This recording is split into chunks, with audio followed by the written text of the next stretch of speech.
Good evening, everyone. This is Terry Kashat with Connect Loans, and tonight we're going to talk about how to quickly boost your credit score before you're applying for any type of loan, whether that's a mortgage, a home equity line of credit, a car lease, a car loan, any type of loan you may be applying for.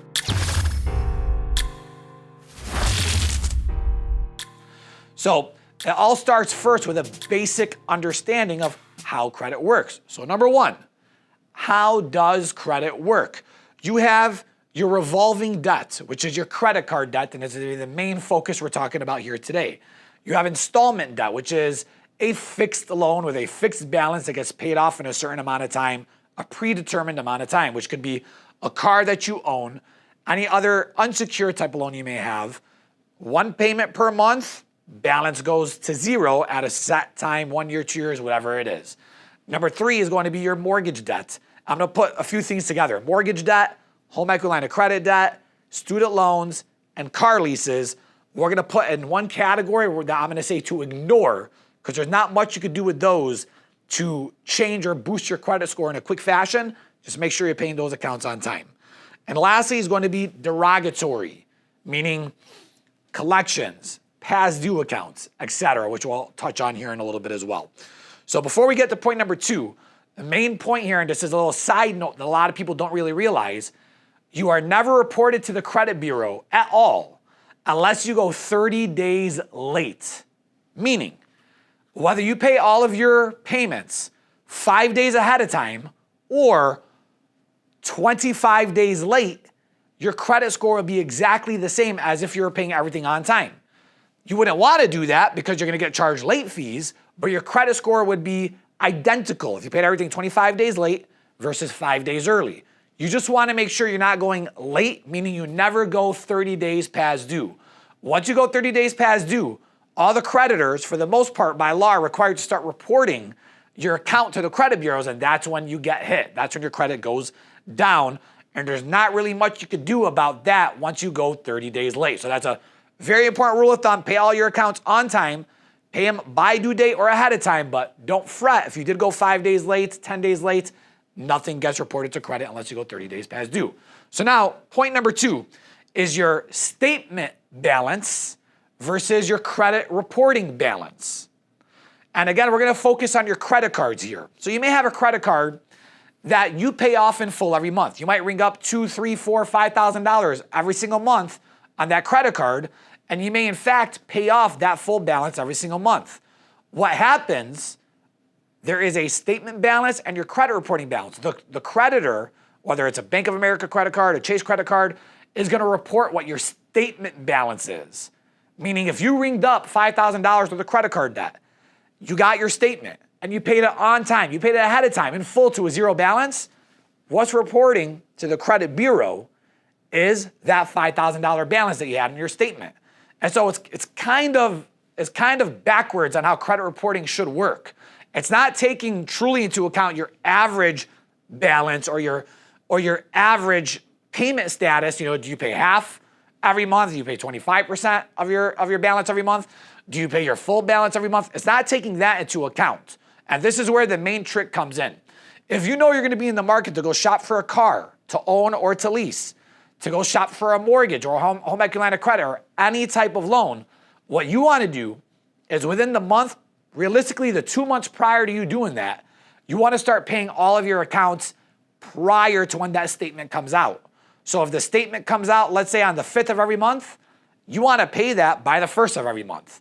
If your statement comes out by the 25th of every month, you want to pay it down to zero or to a much lower balance at least by the 20th of every month. That way, when the creditor, when Bank of America or Chase report your balance, they're going to be reporting a zero balance compared to that $5,000 balance when you have a $5,000 credit limit. Which takes me to point number three. Why is this so important? Because when it comes to most debt, especially your revolving debt, your credit card debt, the credit score is highly impacted by the percentage of loan you took out compared to the limit. So your balance compared to the limit that you're allowed. So for easy math, if I have a credit limit of $10,000 on my credit card and I have a balance of $9,000 on that same credit card, I'm utilizing 90% of the credit limit. That would hurt my credit score big time. if I take my balance down to 50% or $5,000 compared to my $10,000 limit, that'll be better than the other way, but that still hurts your credit score. You want to be at 25% of your limit, best case 10% of your limit, or even zero. If you're hovering at right below 10% of your limit, you're going to have a boosted credit score. So in this example, if I have a $10,000 limit and I'm making sure that my balances are always below $1,000 at all times, my credit at all times will be boosted. So that is the main trick right there. All you got to do is focus on, hey, my credit card bill comes out on the 25th. I pay it in full every month. Let me pay it in full on the 20th, because for the next few months, I'm shopping for a mortgage or a car or whatever it is. Let me make sure my balances are always lower, representing what I really do, so that my credit score is higher instead of lower. Now, I know a lot of you out there, and this happens with all of our clients all the time. Hey, we pulled your credit. You know, your credit score could be a 740, but it's at right below 700. And it's because you have a $4,000 balance on your Citi credit card. And you, as the client, will say right away, I already paid that. I pay it in full every month. Why is it reporting a $4,000 balance? This is the reason. Everything I just went over in point number 2 is the reason. So takes us now to the next point, which is clearing your derogatory accounts. Now, there's a method to this. Obviously, paying it off is better than not paying it off. So we're going to advise that you always pay off any derogatory accounts, collections, charge-off accounts, etc.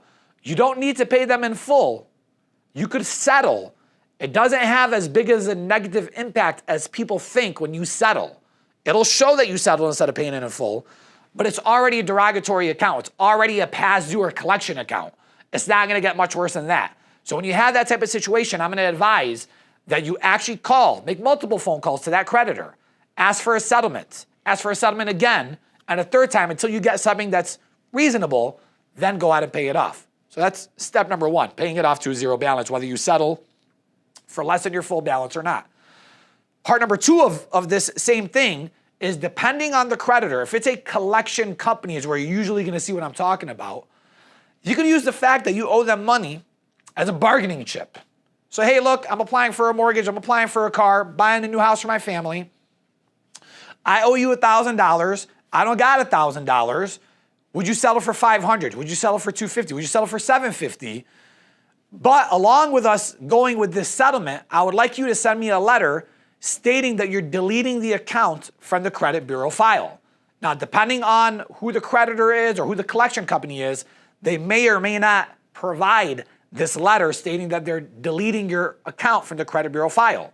Where do we normally see it? With collection accounts, and more so with smaller collection companies that do this. If you happen to get that letter and you work with us, we'll be able to utilize that letter to update your credit report, where not only did you pay the account to zero for full balance, less than full balance, that account will be gone as if it never happened. We would never even see that you had an account that went past due or into collections. It's just going to be gone. And that'll dramatically boost your credit score, because nothing hurts your credit score more than late payments and collection accounts. So this is a quick, and even though some of the stuff might have got technical, it's a quick and basic tutorial on how credit works and how to boost your credit within the 1 to 2 months prior to you applying for a mortgage, a credit card, a car loan, etc. Should you not want to remember all those details and simply want a blueprint from us on how to get this done, check into our blueprint product. We'll work with you and give you the blueprint, follow up with you, make sure you're getting this stuff done, even help you to get this stuff done so that you can have that better credit score, and at the end of the day, better terms on any loan that you're taking out. We look forward to working with you soon.